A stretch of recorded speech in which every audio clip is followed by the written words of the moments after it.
आज आपण पाहणार आहोत लॉज ऑफ रिफ्रॅक्शन आणि त्याचा पुढचा पार्ट. ठीक आहे, reflection of light in different media. आता आपल्याला पाहिजे की रिफ्रॅक्टिव्ह इंडेक्स म्हणजे काय. ठीक आहे विद्यार्थी मित्र हो, welcome to Navodaya science academy. आणि आज आपण पाहणार आहोत लॉज ऑफ रिफ्रॅक्शन आणि त्याचा पुढचा पार्ट. ठीक आहे, हा लॉज ऑफ रिफ्लेक्शन आपल्याला काय म्हणतात. ठीक आहे, आपण पाहिले की लॉज ऑफ रिफ्लेक्शन म्हणजे काय, तर आपण पाहू की लॉज ऑफ रिफ्रॅक्शन म्हणजे काय. ठीक आहे, रिफ्लेक्शन होत असताना ते कसं थोडं बाउन्सिंग बॅक होत होतं, पण आता रिफ्रॅक्शन होते म्हणजे ते मीडियम मध्ये तर जातंय पण त्याचा थोडासा अँगल चेंज होतोय हे आपल्याला पाहायला मिळालं. म्हणजे बघा ग्लास स्लॅबची जी ऍक्टिव्हिटी होती त्यानुसार आपल्याला पाहायला मिळालं की रिफ्रॅक्शन म्हणजे नेमकं काय आणि कसं त्याला म्हणतात. ठीक आहे, आता बघा एक सिंपलशी डायग्राम त्यांनी काढली. आता काय केलंय, हा ग्लास स्लॅब काढलाय, ही एअर आहे आणि हा ग्लास स्लॅब म्हणजे काय, हे आहे डेन्सर तर हे आहे ग्लास स्लॅब आहे डेन्सर तर एअर आहे रेअरर मीडियम. ठीक आहे, मग एक इन्सिडेंट रे आली, ए नावाची इन्सिडेंट रे आली आणि ती थोडीशी बेंड होऊन बी ह्या दिशेला गेली. म्हणजे तिथे एक इंटरसेक्शन पॉइंट बनला सीडी नावाचा, एन नावाचा तो इंटरसेक्शन पॉइंट बनला आणि रिफ्रॅक्टेड लाईट आपल्याला बी नावाच्या स्वरूपात आपल्याला ती लाईट पाहायला मिळाली किंवा ते रे पाहायला मिळाले. ठीक आहे, एन काय आहे, इन्सिडेंट रे. ठीक आहे, ही जी एन जी आहे ही एन ही आहे इन्सिडेंट रे, एन बी रिफ्रॅक्टेड रे, ही एन आहे ते बी पर्यंत ही रिफ्रॅक्टेड रे आणि सीडी आहे नॉर्मल टू द सरफेस आणि हा सीडी आहे नॉर्मल टू द सरफेस. मग incident ray and refracted ray at point N, G incident ray आहे एन आणि जी रिफ्रॅक्टेड रे आहे एन बी ही ऍट पॉइंट एन या एन पॉइंटला are in opposite direction to CD. म्हणजे हे जे सीडी आहे ह्या नॉर्मलला ह्या अपोजिट डायरेक्शनला आहेत. म्हणजे एन आणि एन बी ह्या सीडीचं आपल्याला पाहायला मिळतोय नॉर्मल टू द सरफेस. हा नॉर्मल जो आहे त्याच्या अपोजिट डायरेक्शनला ह्या रे गेलेल्या आपल्याला पाहायला मिळतात. म्हणजेच काय, मग इथूनच आपल्याला उत्पत्ती पाहायला मिळते कोणाची, लॉज ऑफ रिफ्लेक्शनची. त्यामधला पहिला लॉ असा म्हणतो की incident ray, refracted ray and normal are in the same plane. म्हणजे जसं की लॉ ऑफ रिफ्लेक्शन होता पहिला जो लॉ होता त्याचप्रमाणे इथेही सांगण्यात आले की जी इन्सिडेंट रे आहे एन, जी रिफ्रॅक्टेड रे आहे एन बी आणि जो सीडी नावाचा जो नॉर्मल आहे हे सगळे कसे आहेत, एका प्लेन मध्ये लाय होतात. ठीक आहे, दुसरा त्याचा लॉ काय म्हणतो, for given pair of media. Given pair of media म्हणजे एअर आणि ग्लास स्लॅब आहे, म्हणजे रेअर टू डेन्सर ह्या जो गिव्हन पेअर ऑफ मीडिया आहे त्यामध्ये sine i by sine r हा अँगल जो आहे कसा असतो, कॉन्स्टंट असतो. म्हणजे आपण हे जो अँगल घेतला आय आणि हा अँगल घेतला आर तर ह्यांचा साइन फॉर्म जेव्हा आपण डिवाइड करतो त्याचा रेशिओ असतो तो नेहमी कॉन्स्टंट येतो, असं ह्या सेकंड लॉ ऑफ रिफ्रॅक्शनचं म्हणणं आहे. आणि त्यालाच आपण काय म्हणतो, second law also called as Snell's law. Snell's नावाच्या सायंटिस्टने याची डिस्कवरी केली म्हणून याला स्नेल्स लॉ देखील म्हणलं जातं. बघा इथं आय काय आहे, अँगल ऑफ इन्सिडन्स आणि आर काय आहे, अँगल ऑफ रिफ्रॅक्शन. अशा प्रकारे आपल्याला हे दोन लॉ पाहायला मिळाले. आता आपल्याला पाहायचे की रिफ्रॅक्टिव्ह इंडेक्स म्हणजे काय. ठीक आहे, रिफ्रॅक्टिव्ह इंडेक्स म्हणजे काय ते जाणून घेण्या अगोदर आपल्याला पाहूयात की पहिल्यांदा त्यांनी काय म्हणले. ठीक, change in direction of light ray while entering different media is different. म्हणजे काय बघा, ते चेंज होतं डायरेक्शन ऑफ लाईट मध्ये डिफरंट मीडिया मध्ये एंटर करत असताना तो चेंज हा डिफरंट असतो. म्हणजे समजा जर एअर मधून ग्लास स्लॅब मध्ये जर लाईट रे इन्सिडेंट झाली किंवा ग्लास स्लॅब मधून ती एअर मध्ये इन्सिडेंट झाली तर हा जो चेंज असतो लाईटच्या डायरेक्शनचा हा चेंज डिफरंट असतो या दोन्ही कंडिशन्सला. ठीक आहे, आता मग so value of refractive index different for different media. मग ही जी व्हॅल्यू आहे रिफ्रॅक्टिव्ह इंडेक्सची ही डिफरंट असते डिफरंट मीडियासाठी. आता मीडियामध्ये आपण एक पाहिलं की ग्लास स्लॅब पाहिला, दुसरा आपला हिरा असू शकतो, तिसरा काय काय असू शकतो, अशा वस्तू असू शकतात ज्याच्यामध्ये आरपार आपल्याला वस्तू गेलेल्या पाहायला मिळतात. ठीक आहे, म्हणजे फायबर किंवा अशा प्रकारे ते असू शकते मीडियम ज्यामधून लाईट ही आरपार जात आहे. त्यासाठी मग रिफ्रॅक्टिव्ह इंडेक्स हा डिफरंट आहे असं आपलं सहजासहजी किंवा साहजिक म्हणणं आलं. ठीक आहे, so also for lights of different colour of same media. म्हणजे हा जो अँगल आहे, हा जो रिफ्रॅक्टिव्ह इंडेक्स आहे हा डिफरंट असतो कुणासाठी, लाईट्स ऑफ डिफरंट कलर. म्हणजे ज्या डिफरंट कलरच्या जे लाईट्स आहेत परंतु त्यांचा मीडियम सेम आहे तेव्हा देखील हा रिफ्रॅक्टिव्ह इंडेक्स डिफरंट असतो असं त्यांचं म्हणणं आहे. मग हा नेमकं रिफ्रॅक्टिव्ह इंडेक्स आपण म्हणायचं कोणाला हेही समजलं पाहिजे. मग आपण पाहतो कोणता फॉर्म्युला, हाच फॉर्म्युला कोणता, sine i by sine r equals to constant असणं, आपणच त्याला स्नेल्स लॉ असं म्हणलं आहे, म्हणजे सेकंड लॉ होता स्नेल्सचा तो लॉ. हा कॉन्स्टंट म्हणजेच दुसरं काही नसून आपण त्याला एन ने दर्शवतो आणि हा एन हाच दुसरं तिसरं काही नसून रिफ्रॅक्टिव्ह इंडेक्स दर्शवण्याचं काम करतो.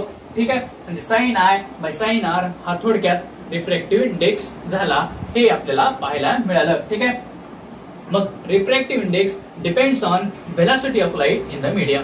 म्हणजे जर मीडियम मध्ये जर व्हेलॉसिटी ऑफ लाईट हाय असली तर रिफ्रॅक्टिव्ह इंडेक्स हा हाय असणार, किंवा व्हेलॉसिटी ऑफ लाईट ही जर कमी असेल तर कमी असणार. असा काहीसा तो संबंध त्या व्हेलॉसिटी ऑफ लाईटचा त्या रिफ्रॅक्टिव्ह इंडेक्स सोबत आपल्याला पाहायला मिळतो. ठीक आहे, ऍब्सोल्यूट. मग आता ठीक आहे, रिफ्रॅक्टिव्ह इंडेक्स आपल्याला कळाले की कशाला म्हणतात. ठीक आहे, पण आता ऍब्सोल्यूट रिफ्रॅक्टिव्ह इंडेक्स कशाला म्हणतात हे देखील आपल्याला पाहायला पाहिजे. मग ऍब्सोल्यूट रिफ्रॅक्टिव्ह इंडेक्स पाहत असताना आपण कशाला ऍब्सोल्यूट रिफ्रॅक्टिव्ह इंडेक्स म्हणणार, refractive index of medium with respect to vacuum called as absolute refractive index. म्हणजे काय, व्हॅक्यूम मध्ये बघा काहीच मॅटर वगैरे काही नसतं, त्यामुळे आपल्याला एखादा आयडियल पॉइंट किंवा आयडियल मीडियम पकडायचा असेल तर आपण व्हॅक्यूमला पकडत असतो, कारण त्याच्यामध्ये काहीच प्रेझेंट नाही. त्यामुळे आपलं व्हॅक्यूम हे आयडियल मीडियम झालं आणि आपला जो दुसरा मीडियम आहे त्याला आपण एक कन्सिडर केलं. आणि refractive index of medium with respect to vacuum आपण जर कन्सिडर केला तर त्याला आपण ऍब्सोल्यूट रिफ्रॅक्टिव्ह इंडेक्स म्हणतो. आता बघा, जो हिरा आहे त्याला जर व्हॅक्यूम सोबत आपण कम्पेअर केलं तर त्याला आपण तिथे आपल्याला ऍब्सोल्यूट रिफ्रॅक्टिव्ह इंडेक्स भेटतो.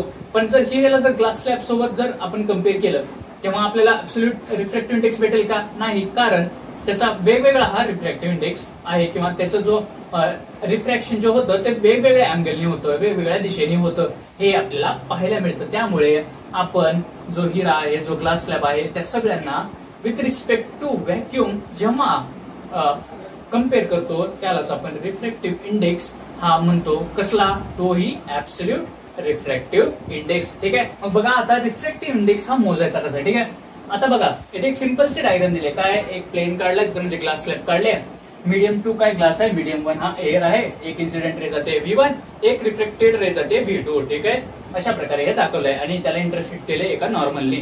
ठीक, light ray going from medium 1 to medium 2, म्हणजे ही लाईट रे आहे ती मीडियम 1 एअर मधून ती मीडियम 2 ग्लास मध्ये जाते. ठीक आहे, so refractive index of second medium with respect to first medium equals to n2:1. म्हणजे अशा प्रकारे ते आपल्याला दर्शवण्याचं काम केलं. म्हणजे 2 आणि 1 या साईडला कोणाचं refractive index of medium 2 with respect to refractive index of medium 1. मग आता विथ रिस्पेक्ट टू कोणाला म्हणले, फर्स्ट मीडियम, त्याच्यामुळे आपण काय करायचं, फर्स्टला एकदम वरती नेऊन ठेवायचं. विथ रिस्पेक्ट टू म्हणले की वरती नेऊन ठेवायचं. कोणाचा काढायचा आहे, refractive index of second medium, ज्याचा इंडेक्स रिफ्रॅक्टिव्ह इंडेक्स आपल्याला काढायचा आहे किंवा पाहायचा आहे विथ रिस्पेक्ट टू कोणातरी, तर आपल्याला ह्या जो आहे ज्याचा पाहायचा आहे त्याला डिनॉमिनेटर मध्ये आपण ब्लाइंडली आणून ठेवायचं. ठीक आहे, अशा प्रकारे आपण काय केलं, मग refractive index of n that is 2:1, तर velocity of light in medium 1 V1 upon velocity of light in medium 2 V2 हा आपल्याला फॉर्म्युला भेटला कुणाचा, रिफ्रॅक्टिव्ह इंडेक्सचा with respect to one medium to another medium, अशा प्रकारचा. पण आता समजा, मग आता इथं काय दिलं, n2:1 म्हणजे दुसऱ्या मीडियमचा with respect to first medium केला तर V1 बाय V2 आपल्याला फॉर्म्युला भेटला. बघा V1 बाय V2. मग आपण त्याचं उलट केलं, काय, refractive index of medium first with respect to second केला. आता विथ रिस्पेक्ट टू सेकंड म्हणजे सेकंडला वरती आणून ठेवायचं आणि कोणाचा काढायचा फर्स्टचा, तर फर्स्टला डिनॉमिनेटर मध्ये नेऊन ठेवायचं. मग n1:2 equals to V2 bye V1 हा आपल्याला फॉर्म्युला पाहायला मिळाला. सो पण जर आपण असं केलं, जे पहिलं मीडियम आहे, जे फर्स्ट मीडियम आहे, त्याला जर आपण व्हॅक्यूम मध्ये ठेवलं तर आपण पाहिलं होतं की ऍब्सोल्यूट रिफ्रॅक्टिव्ह इंडेक्सची डेफिनेशन काय होती ती आपण पाहिली. मग आपण काय केलं, त्या फर्स्ट मीडियमला व्हॅक्यूम करून ठेवलं.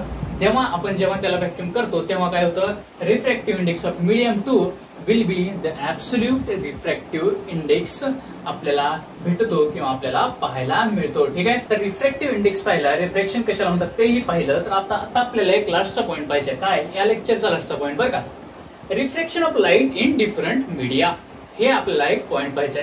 मग त्यामध्ये पहिलं काय बघा, पहिली कंडिशन काय आहे, ही लाईट रे जी आहे ती रेअर मीडियम मधून डेन्सर मीडियम मध्ये जाते. मग तेव्हा काय होतं, light ray passes from rare medium to denser medium. जेव्हा अशी कंडिशन होते तेव्हा काय होतं, इट बेंड्स टुवर्ड्स नॉर्मल. म्हणजे बघा ही इकडे आली तर ही बेंड नॉर्मल कडे झाली, म्हणजे हा अँगल नॉर्मल आणि रे मधला हा कमी झाला. ठीक आहे. मग दुसरी कंडिशन काय, जेव्हा लाईट रे ही denser medium to rare medium travel करते तेव्हा काय होतं, light ray passes from denser to rare medium, light bends away from normal. मग जेव्हा ही डेन्सर मीडियम पासून रेअर मीडियम मध्ये जाते तेव्हा काय होतं, नॉर्मल आणि रे मधला हा अँगल वाढलेला पाहायला मिळतो. म्हणजेच काय, it bends away from normal. ठीक आहे. आणखी एक तिसरी आहे बघा जरा, म्हणजे काय, जेव्हा जी लाईट रे जी आहे ते एकदम नॉर्मल वर जर इन्सिडेंट झाली तर, म्हणजे जो रेअर आणि डेन्सर मीडियम आहे किंवा त्या दोन्ही केसमध्ये ती light rare to denser medium जाऊ द्या किंवा डेन्सर टू रेअर मीडियम जाऊ द्या, जर ती एकदम लाईट ही जी नॉर्मल वर जर इन्सिडेंट झाली तर ती कुठंच बेंड होणार नाही हे आपल्याला पाहायला मिळतं. मग काय होतं, light ray incident normally at boundary between two media. म्हणजे नॉर्मल वर जेव्हा ती नॉर्मल अँगलला म्हणजे अँगल ऑफ 90 ला जेव्हा ती इन्सिडेंट होते त्या बाउंड्रीवर between two media does not change its direction. म्हणजे तेव्हा मग ती त्याची डायरेक्शन चेंज करणार नाही. So does not get refracted. तेव्हा ती रिफ्रॅक्टही होणार नाही. म्हणजे जेव्हा केव्हा लाईट ही नॉर्मल वर म्हणजे अँगल 90 वर इन्सिडेंट होईल तेव्हा ती रिफ्रॅक्टेड होणार नाही, तेव्हा ती त्याची डायरेक्शन चेंज करणार नाही. अशा प्रकारे होतं हे आजचं लेक्चर. हे लेक्चर कसं वाटलं, काय वाटलं ते एकदा लाईक आणि शेअरने मला सांगा. त्याचे नोट्स घेत चला. हॅपी राहा, हसत खेळत राहा आणि अभ्यास करत राहा.